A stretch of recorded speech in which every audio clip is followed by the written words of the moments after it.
Asfalto novo se esfarelando, compra de medicamentos a preços acima da média. Empresas que sonegam impostos, mas não são cobradas pelo governo. O que há de comum entre esses fatos? Quase todos são resultado de fraudes ou corrupção.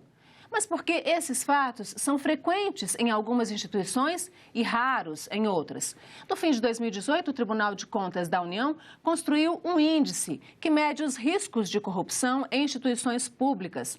Sobre esse índice, nós vamos conversar com o secretário de Relações Institucionais de Controle ao Combate à Fraude e Corrupção no TCU, Rafael Jardim. Rafael, muito obrigada pela sua presença aqui na Agenda Econômica. Eu que gostaria de cumprimentar quem está nos assistindo, quero agradecer o convite. No TCU, o nosso papel é aprimorar a administração pública em benefício da sociedade. E sempre que a gente é convidado a demonstrar o que a gente está fazendo em nome da sociedade, para nós é importantíssimo. Eu quero agradecer essa oportunidade. Que bom. A gente sempre aprende muito e a gente vê algumas coisas que saltam aos olhos, né? Esse índice de fragilidade que vocês criaram no controle de fraudes e corrupção, é a primeira vez que vocês estão fazendo, vocês lançaram agora no fim de 2018, é o primeiro, e explica um pouquinho desse índice, por que a necessidade desse índice, o que ele indica para a gente?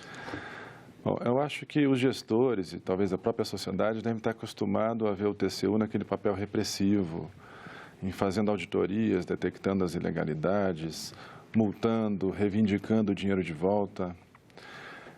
Eu acho que a sociedade, nós brasileiros, a gente tem testemunhado nos últimos, talvez, 4 anos, um aprimoramento do aparato estatal na seara detective e repressiva, e as grandes operações policiais, elas têm demonstrado isso. Mas o que garante para mim, para você, para o cidadão, que daqui a 5, 3 ou 7 anos isso não vai acontecer de novo? Que nesse momento não está acontecendo de novo em alguma empresa ou instituição. A gente precisa transformar a administração pública, mas de dentro para fora. Aumentar o nível de consciência, de profissionalização, de transparência, de controles internos, na análise de riscos. E esse trabalho, vou dizer, preventivo de aprimoramento foi exatamente o intuito, o objetivo, o cerne desse trabalho. Aumentar o nível de consciência sobre as melhores práticas, vamos dizer, mundiais que existem dentro da ciência da administração, para que a gente consiga construir instituições mais robustas, instituições mais imunes aos efeitos da corrupção. Então, o que esse trabalho fez foi, na realidade, mapear, numerificar essas melhores práticas, esses controles internos administrativos preventivos da corrupção, mas, ao mesmo tempo, comparar com o que a gente classificou como nível de risco. Quanto mais dinheiro uma instituição tem à sua disposição, e quanto maior o seu poder regulador, vamos dizer assim, mais suscetível aos efeitos da corrupção essa instituição está. Significa que quanto mais suscetível, maior o nível de controle adequado. O que o TCU fez foi aumentar o nível de consciência, comparando esse risco com as melhores práticas, com o nível de maturidade, de integridade que as instituições têm. Para o nosso telespectador ter uma ideia melhor do que a gente está falando, nós preparamos umas artes aqui, uns gráficos até, com base no material de vocês, a fonte é o relatório do TCU, obviamente, que é o título oficial, Composição do Índice de Fragilidade de Controles de Fraudes e Corrupção. É um nome grande. O que é um índice? Como é que vocês criaram esse índice de fragilidade? Né? Uma escala que vai de 0 a 1, que é o padrão de índices internacionais, né? Onde indica nível máximo de risco e de fraude e corrupção, ou seja, quem está 0 está super bem, quem está 1 está péssimo, né? É mais ou menos isso. E aí vocês têm esses itens aqui, né? Bom, de maneira simples, né? O índice é de 0 a 1, quanto mais próximo do 1, maior o nível de imaturidade, mais oportunidades aquela instituição tem para promover um aprimoramento dos famosos compliances, de controles internos, de melhorar suas práticas preventivas contra a corrupção. Ou seja, mas ela precisa mesmo de estabelecer os sistemas de controle, né? Vou dizer que existe uma oportunidade, sim, é necessário. Só que esse índice foi construído com base em 5, digamos assim, macro-indicadores, não necessariamente nessa ordem. O primeiro é a transparência, né? Um senador norte-americano, ainda na década de 10, 1910. 1910, assim, há mais de 100 anos, né? O melhor, em matéria de corrupção, o melhor detergente é a luz do sol. Então, é necessário que se dê transparência e as instituições promovam uma verdadeira prestação de contas à sociedade, também aos órgãos de controle. Quanto mais preparada e mais ativa ela estiver nessa seara de transparência, mais madura ela vai estar. Mas também... Nesse item aqui, ele é chamado, dentro daquele quadro de vocês, transparência e accountability, O que a gente né? fez foi... Traduz esse accountability aí para a gente, porque é sempre usada essa expressão em inglês, né? O accountability, né? É uma palavra do inglês, ela não tem uma tradução perfeita para o português. Seria a propriedade de quem é accountable, que consegue contabilizar a sua dinâmica de negócios de maneira clara, precisa, a terceiros que vão avaliar o que está acontecendo. Então, se a gente for traduzir para o português, seria algo como a capacidade de adequadamente prestar contas, né? Se eu peço as contas da sua empresa, eu, gestor público, e sua empresa, uma empresa pública, e eu posso ter acesso a essas contas, elas têm que estar de uma forma que eu possa facilmente compreender. Isso é o accountability, né? Mas isso é uma faceta. É importante, além de tudo, que o corpo organizacional, que as pessoas que trabalham dentro da instituição tenham um nível de consciência acerca das finalidades da onde ela está trabalhando. É necessário que haja uma adequada gestão de ética daquela instituição, aumentando esse nível de consciência dos funcionários. E esse é um segundo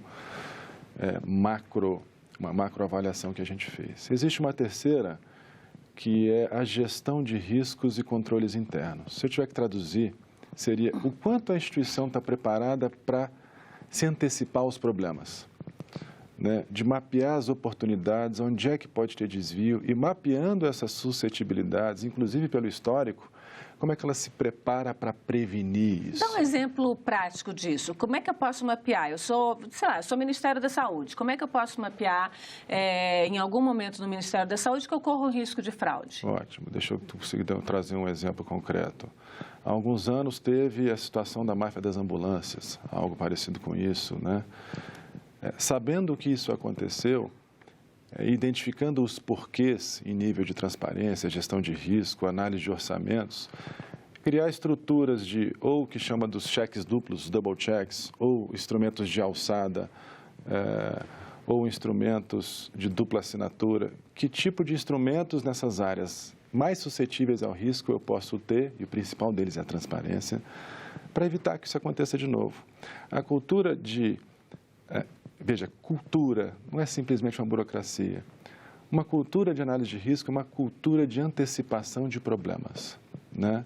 E esse seria o terceiro nível de análise que a gente identificou para avaliar a maturidade das instituições em se prevenir contra A gente tem nessa lista de itens de vocês a designação de dirigentes. A gente sabe que ministros, presidentes de estatais é um pouco diferente, mas ministros, secretários, eles são designados sempre de forma política, né? Não são necessariamente técnicos ligados à área para onde estão sendo designados, mas às vezes são, às vezes não, dependendo do escalão, mas os de nível de primeiro escalão, eles em geral não são técnicos, não são funcionários, servidores das instituições. Como é que essa questão aí entra?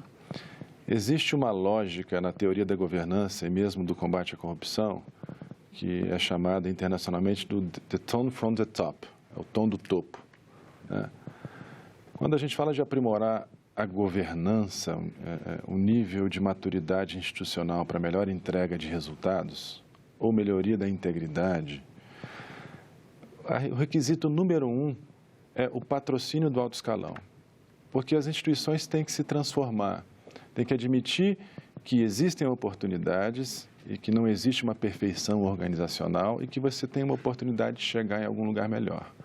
É necessário que a alta administração patrocine essas mudanças. Ou seja, tem que ser o espelho. O chefe, o ministro, o secretário tem que ser o espelho. Não, o cara é decente, é honesto, aqui de baixo a gente tem que ser também. Até porque o patrimônio mais valioso da alta administração é uma gestão para a finalidade organizacional, que no caso do poder público é uma direção voltada aos interesses da coletividade. Se existe uma intenção, eventualmente, de uma administração ligada a si ou a terceiros, para que mudar, para que aperfeiçoar a transparência? Você não vai ter o tom do topo necessário para administrar, para patrocinar essas mudanças que têm que acontecer.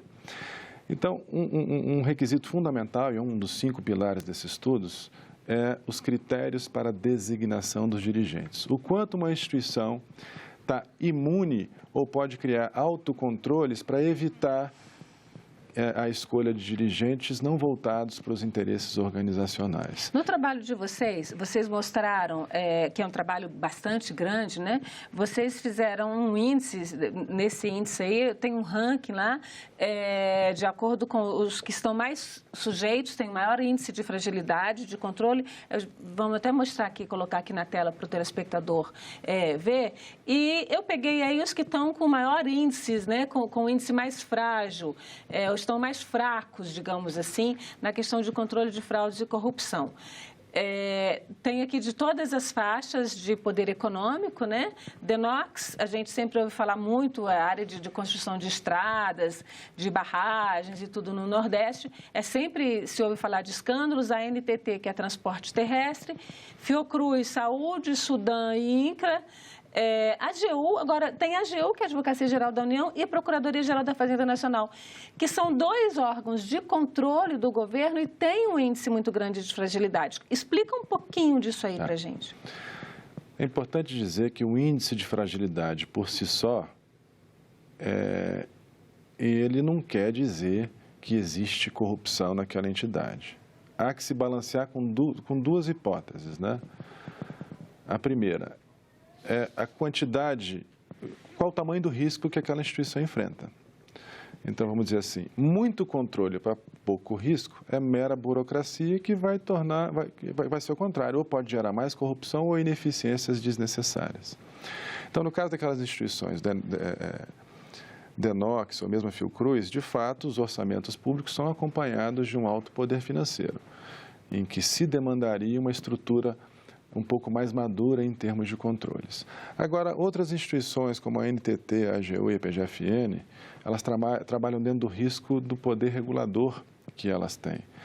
Seja o poder de regular mercados, como a Agência Nacional de Transportes Terrestres, ou emitir pareceres, criar ou interpretar normas. Significa que, embora elas não militem com dinheiro, propriamente dito, elas atuam opinando e as opiniões têm como consequência, um interesse financeiro eventualmente alto. E aí a corrupção, nesse caso, seria um parecer que favorece um determinado grupo político, empresarial, esse tipo de coisa. Esse é o risco, e é por isso que não quer dizer propriamente que exista corrupção. Quer dizer que existe o risco, e esse tipo de risco de entes reguladores é extremamente complexo de ser detectado, porque muitas vezes se trabalha em uma seara, numa interseção de valores jurídicos que não se pode exatamente dizer que um parecer está certo ou um parecer está errado, e também é complexo o mapeamento dessas intenções. Mas no cerne, quando o índice está alto, próximo de 1, significa que existe oportunidade, não obstante esse poder regulador, de um aprimoramento da transparência, da designação dos dirigentes, dos controles internos, do aperfeiçoamento da gestão de riscos. E aí, no trabalho, vocês apresentam, vocês fazem esse mapeamento e dizem, olha, aqui vocês podem melhorar, aqui, que vocês dão também um pouco de apoio nesse sentido. Completamente apoio, é essa palavra. O objetivo não é apontar o dedo na cara dos órgãos como se nós fôssemos, vamos dizer assim, o rei da verdade. O objetivo é promover o debate, aumentar o nível de consciência, promover amadurecimentos. E com relação a isso, eu acredito que os órgãos podem contar conosco para o que for necessário. Na contramão daquelas que têm um índice maior, na verdade, de risco, né, de exposição a fraudes e corrupção, a gente tem também, eu listei aqui algumas do trabalho de vocês, que são as que têm o menor risco. E foi muito interessante porque, assim, a gente tem Banco do Brasil, é o menor risco, né, de fraude e corrupção, Infraero, outra instituição do Banco do Brasil, que é a BB Consórcios, e Caixa de Financiamento da Aeronáutica, Aeronáutica, que é uma instituição financeira, né, de um órgão militar, BNDES, Transpetro, que são só 5 exemplos, né, que a gente listou aqui. O que esse povo aqui faz de bom? O que eles têm que pode servir de exemplo para os outros? O primeiro alerta que se faz é que, para o desavisado, significaria dizer, poxa, se o índice está baixo, então não tem corrupção, né? Sim, é o contrário. No mapa, não obstante esses índices estar baixos, muitas vezes eles estão na zona laranja. No caso da Petrobras, por exemplo. Tá? Mesmo na época do escrutínio daqueles escândalos, ela apresentava um nível de governança interessante. Mas instituições com alto poder financeiro, a Petrobras, na época, era 1 trilhão, sempre vão apresentar um risco, não obstante as estruturas preventivas. Especificamente, né? Não é a Petrobras como um todo, eu estou colocando porque na própria Operação Lava Jato, a Transpetro, o BNDES, aparecem como atores ou coadjuvantes dos esquemas que apareceram. Tanto altos níveis de maturidade não significam que não existe corrupção, quanto o inverso. O que significa aqui é que, até muito em razão da nova lei das estatais, boas práticas de governança, integridade e compliance foram abrigados por essas estatais. E realmente isso se reflete no índice que a gente apurou. Eu vou dar exemplos de práticas de auditoria interna que todas elas têm. Um comitê específico designado de gestão de riscos e antecipação dos problemas, até porque elas estão no mercado, se não se anteciparem aos problemas, sequer conseguem sobreviver ao mercado. Elas são empresas públicas, então, mas elas estão aí no mercado como um todo, né? Via de regra, principalmente para as companhias abertas até, a sociedade de economia mista, elas seguem algumas regras de mercado aberto, elas apresentam um nível de maturidade superior com relação a algumas práticas de controle do que a administração direta. E eu posso dizer, eu acho que com tranquilidade, alguma coisa em razão das novas práticas, inclusive de designação dos dirigentes que a nova lei das estatais, a Lei 3.303, trouxe para essas companhias. Então, por falar nisso, pegando todos aqueles itens lá, eu achei, a gente está no momento aí de começo de governo, que essa questão da designação dos dirigentes poderia ser bastante interessante, né? E aí a gente eu peguei um ranking que pega os 5 melhores, os que têm maior fragilidade na forma de designação dos dirigentes, que é uma outra arte que a gente vai mostrar aqui, e aí essas aqui são as que têm o maior índice de fragilidade, né, como vocês chamam, na designação de dirigentes. Depois a gente tem os melhores. Então eu queria que você comparasse um pouquinho de um com o outro. INCRA e Sudam estão no nível máximo, né, estão no vermelho total, na forma de designação de dirigentes. Fiocruz, Universidade Federal da Bahia, Ministério da Saúde, DENIT. Aqui são quase todos, INCRA, Sudam, Fiocruz, Ministério da Saúde, DENIT, são todos absolutamente indicação política, né? O presidente e o ministro da área indica. Qual é o impacto disso nessa questão? Como eu disse, o aprimoramento institucional na área de prevenção contra a corrupção e melhoria da governança, é necessário que se tenha um tom do topo. Algumas instituições, elas exigem requisitos próprios, algumas até agências reguladoras, companhias estatais, por regras do Conselho de Administração, exigem um nível de aprovação e requisitos para indicação que tendem a melhorar ou a vacinar alguns problemas decorrentes dessas indicações. Não significa dizer que uma indicação política não possa se cobrir dos requisitos técnicos e de antecedentes necessários para coibir esses riscos. Significa que as instituições precisam ter um aprimoramento dos requisitos mínimos necessários para a investidura numa função de liderança, e isso internacionalmente é tido como um valor de integridade, um valor de compliance. Vocês prepararam, não é a primeira vez, mas prepararam agora recente, esse livro que chama-se Referencial de Combate à Fraude e Corrupção, que é um pouco de base, já vem sendo preparado antes desse trabalho, né? Vou mostrar aqui, nesse livro aqui, vocês mostram para o cidadão, para o gestor, esses caminhos que ele pode seguir? Esse foi o objetivo. A primeira edição desse referencial de combate à fraude e corrupção, ele data do final de 2016. Né? É um guia pedagógico, preventivo, para qualquer gestor público, seja de prefeitura, do Estado, da União, de empresa estatal, para que ele tenha, de maneira prática e descomplicada, o que são esses tais de compliances, sem administrês.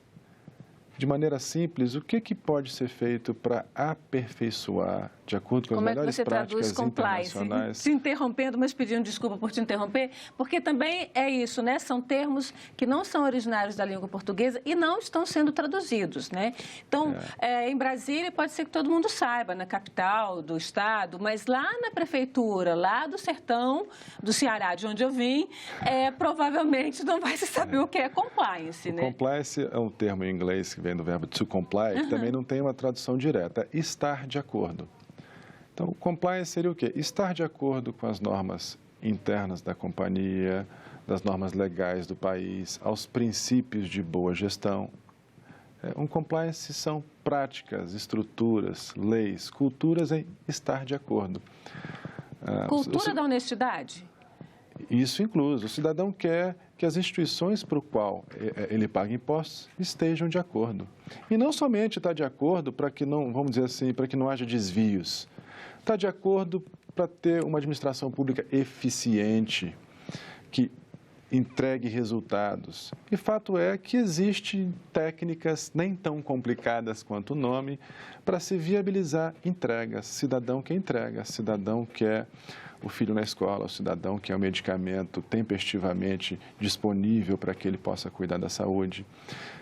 E essas regras de governança, compliance, integridade são nomes difíceis para traduzir práticas e culturas nem tão complicadas. E esse referencial, eu acredito, é uma ajuda que o TCU procurou dar. Para quem não está aqui em Brasília, para quem não tem um acesso aqui físico, vocês têm esse acesso dado no site do TCU? Você pode dizer o site que a gente coloca na tela? É o www.tcu.gov.br.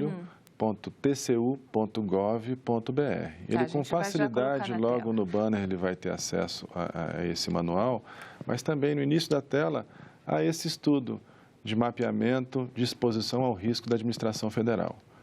Qualquer cidadão, qualquer gestor público pode ter acesso a um mapa de exposição ao risco e avaliar para 287 instituições federais qual o nível de maturidade daquela instituição.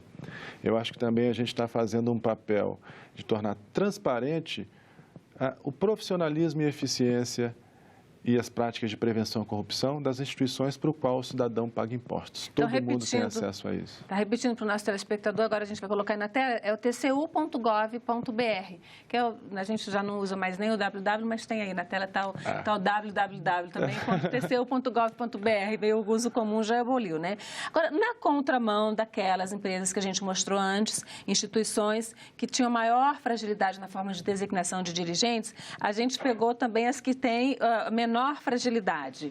E aí, por incrível que pareça, entram também duas empresas que estiveram no passado envolvidas em fraudes. A gente não dá para saber hoje, mas Banco do Brasil com uma fragilidade zero, ou seja, hoje não tem mais fragilidade, Transpetro, Serpro, que a gente nunca ouviu falar de envolvimentos de corrupção, Finame, que é essa agência de financiamento industrial, e o CAD, né, que é o Conselho Administrativo de Defesa Econômica.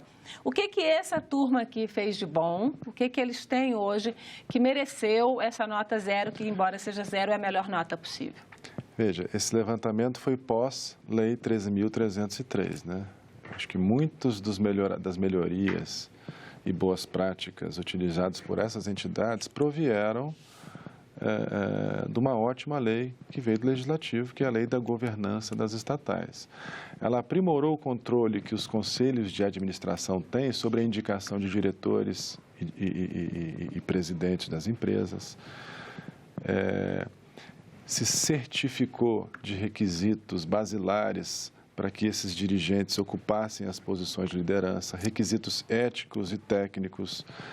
Ela evitou que alguns conflitos de interesse minassem o tom do topo necessário para as melhorias institucionais. São práticas que a Lei 13.303 trouxe em arcabouço jurídico para as boas práticas administrativas. Então, na minha opinião, muito disso proveio dessa lei.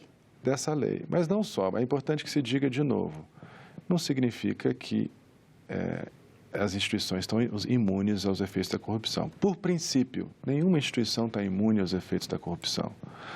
Não obstante, quanto menor o nível de controle e transparência, pode sim, seguramente dizer que mais desvio, mais corrupção vai acontecer. Sempre que a gente tem esses problemas, a gente tem hoje uma discussão muito grande em torno de privatização de empresas públicas, que elas são elefantes, que são muito burocráticas e tal. Quando a gente vê esse monte de coisa que tem que ser feita, realmente fica pensando assim, mas será que isso não vai inviabilizar a administração pública com uma burocracia imensa?